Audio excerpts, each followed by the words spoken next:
Apregou para julgamento da relatoria do eminente ministro Vilas Boas Cueva o agravo em recurso especial eleitoral número 0600-409-84 e agravo regimental na tutela cautelar antecedente número 0600-182-20, procedente de Cabedelo, Paraíba, sendo agravantes André Luiz Almeida Coutinho, Camila Holanda Gomes da Silva, Vitor Hugo Peixoto Castelhano e Márcio Alexandre de Melo e Silva, e agravado ao Ministério Público Eleitoral. Esses são agravos internos interpostos contra a decisão pela qual se negou seguimento a recursos especiais manejados contra acórdão do Tribunal Regional Eleitoral da Paraíba, que confirmara em parte a sentença, julgando parcialmente procedente a ação de investigação judicial eleitoral por abuso de poder político e econômico e captação ilícita de sufrágio. A ação foi ajuizada contra o então prefeito e os candidatos aos cargos de prefeito, vice-prefeita e vereador do município de Cabedelo nas eleições de 2024.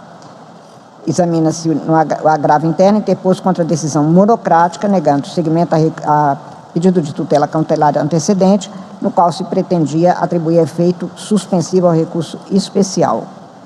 Não haverá sustentação oral, não há previsão regimental, mas o cumprimento dos advogados presentes no plenário, Dr. Gustavo Teixeira Gonê Branco, representante do agravante, André Luiz Almeida Coutinho, e o Dr. Giovanni Couto da Silveira, representando o agravante, Vitor Hugo Peixoto Castelhano. Tem a palavra o eminente ministro Vilas Boas Cueva. Muito obrigado, senhora presidente.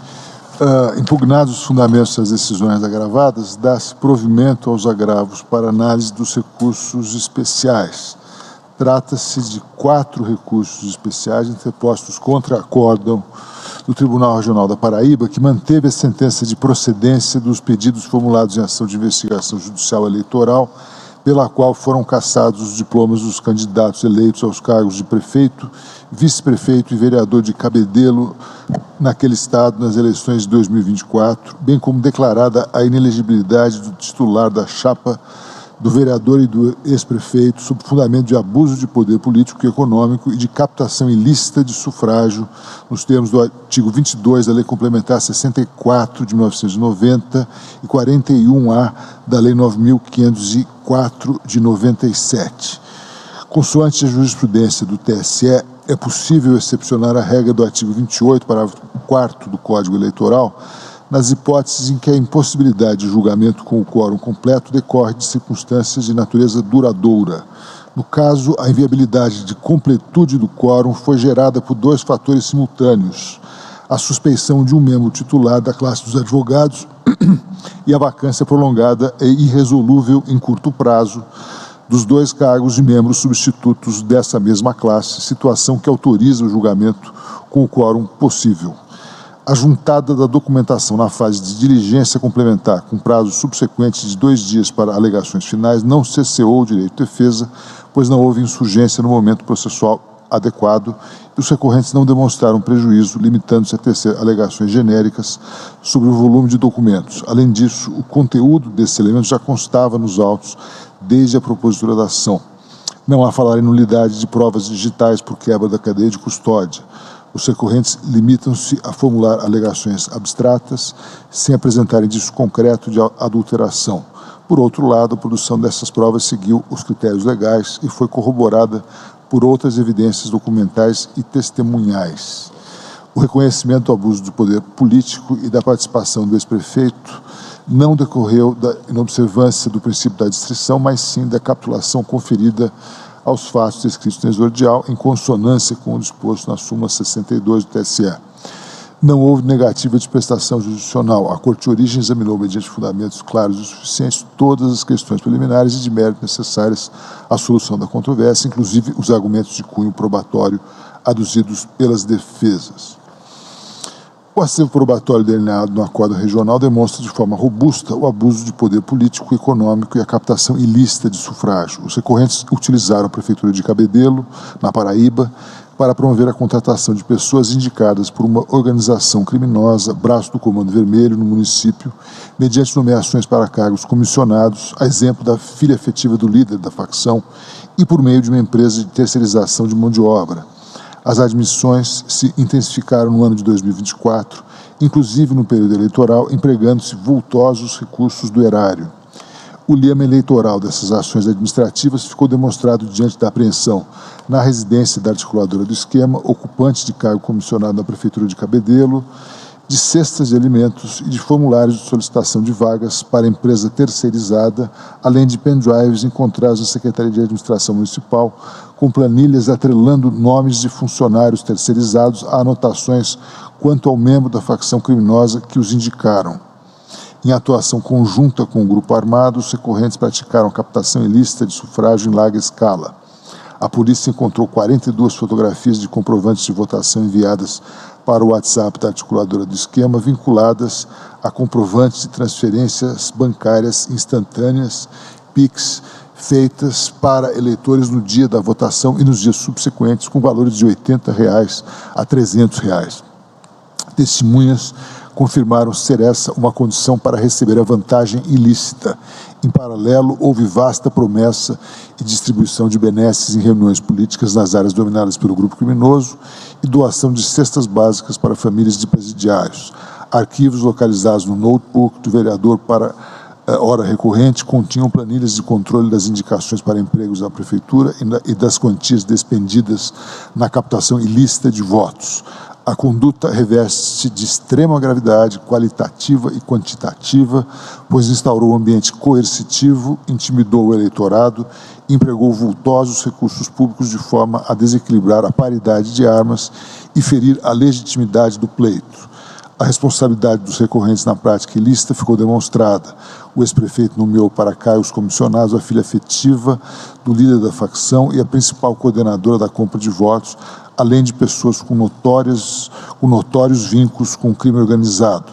Além disso, no dia da operação policial, ele exonerou apressadamente servidores ligados ao grupo criminoso na tentativa de apagar rastros do esquema ilícito. O prefeito eleito tinha conhecimento e anuiu com as condutas. Ele manteve vários contatos com a filha do líder da facção, participou de reuniões ao lado da coordenadora do esquema, nas quais eram feitas promessas e distribuição das vantagens ilícitas, e 3 dias após a operação policial, integrou a reunião para alinhar as narrativas defensivas.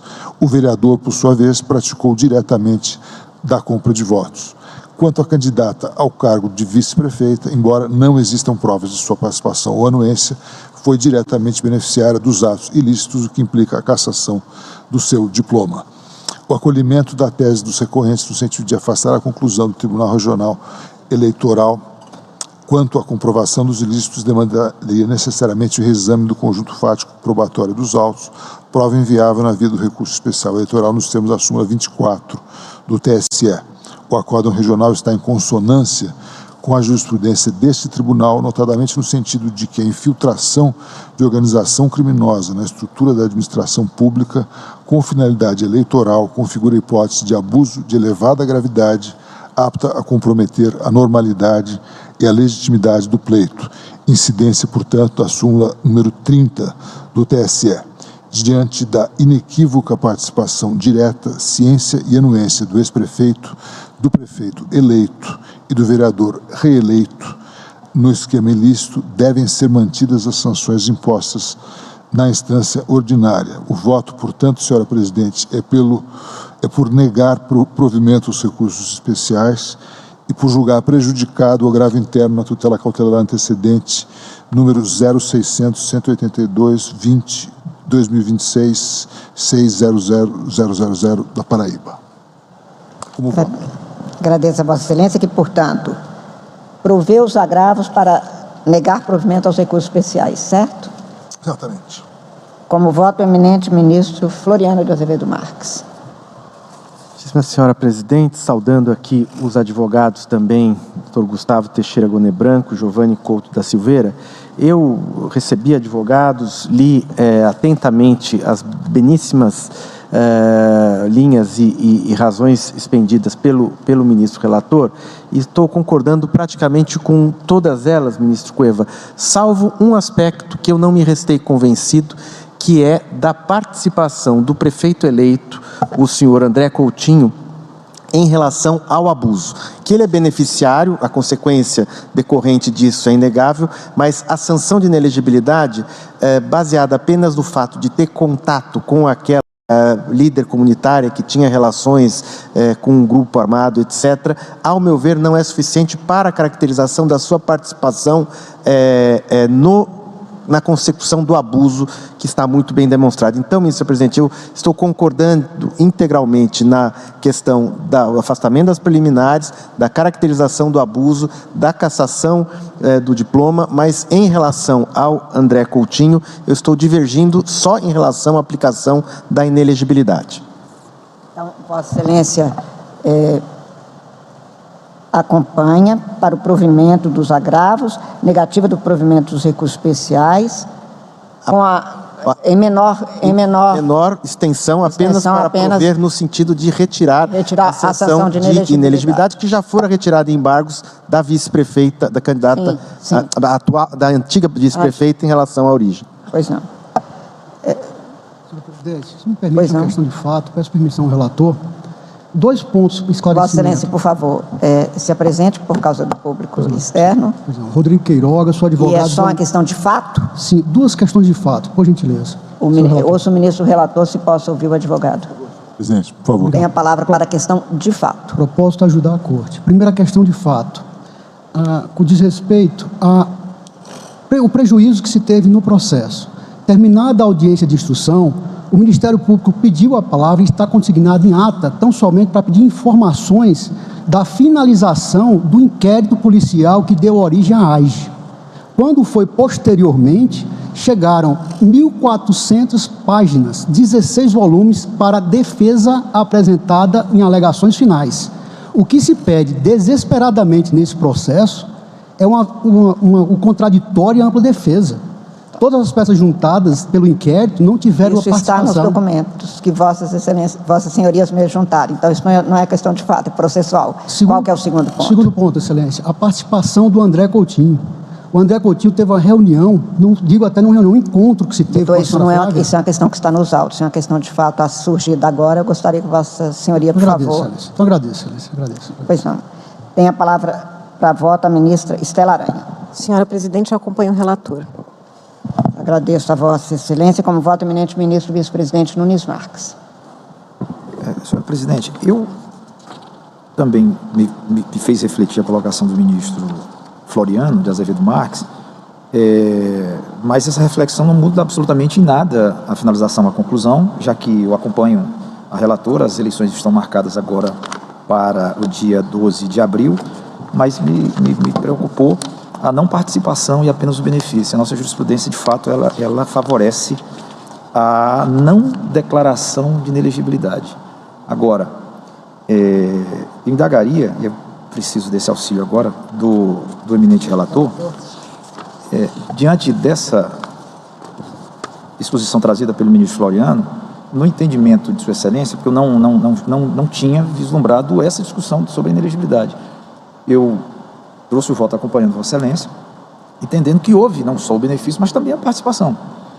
Né? Que é o que está nos atos. Que está devidamente comprovado, né? Que está devidamente comprovado. O benefício e a participação. Aliás, Vossa Excelência chega a afirmar no voto, diante da inequívoca participação direta, ciência e anuência do ex-prefeito nos fatos. Está na página 42 do voto. Eu apenas sopesando os elementos do voto da origem, né, do acordo da origem, eu entendi que aquilo não é suficiente para caracterizar a participação, porque ele era vereador e não membro do executivo. Só por isso. Entendi. Não, eu peço venha a divergência, acompanho o relator, porque imaginei que tivesse algum fato diferente. Apenas uma avaliação do nível de envolvimento. Porque o ministro relator foi taxativo ao deixar isso e está nos autos, efetivamente, essa participação.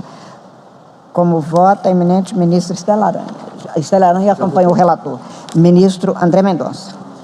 Louvando os cumprimentos, senhora presidente, eu apenas, em aditivo ao que foi trazido, eu consigno que há uma reclamação perante o Supremo Tribunal Federal, a de número 88.950, distribuída à minha relatoria, a qual se encontra no mérito pendente ainda de julgamento. Entretanto, a medida cautelar pleiteada foi por mim indeferida em 19 de dezembro de 2025, ante a ausência da plausibilidade jurídica acerca da estrita aderência entre o acórdão do Tribunal Regional da Paraíba e o paradigma invocado pelo reclamante, que é o ex-prefeito de Cabedelo, e agora cassado, e que também é um dos recorrentes aqui. Assim, acompanho integralmente o eminente relator, senhora presidente. Agradeço a Vossa Excelência. Como voto, o eminente ministro Antônio Carlos Ferreira.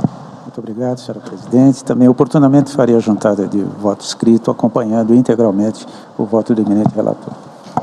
Agradeço a Vossa Excelência. Também eu acompanho integralmente o ministro relator, no sentido de prover os agravos para negar provimento aos recursos especiais, mantendo-se a realização das eleições, portanto, para os cargos majoritários, marcadas já para o dia 12 de abril de 2026, e a retotalização dos votos para cargo proporcional. Fica prejudicado o agravo interno da tutela cautelar antecedente. Neste sentido, por unanimidade, o tribunal deu provimento aos agravos e negou provimento aos recursos especiais, apenas vencido, em parte, o ministro Floriano, que dava uma extensão menor aos efeitos da condenação, no sentido de afastar a inelegibilidade do ex-prefeito. Esta proclamação, portanto, dos resultados, como disse, ficam mantidas as eleições para o próximo domingo, 12 de abril, e a retotalização dos votos.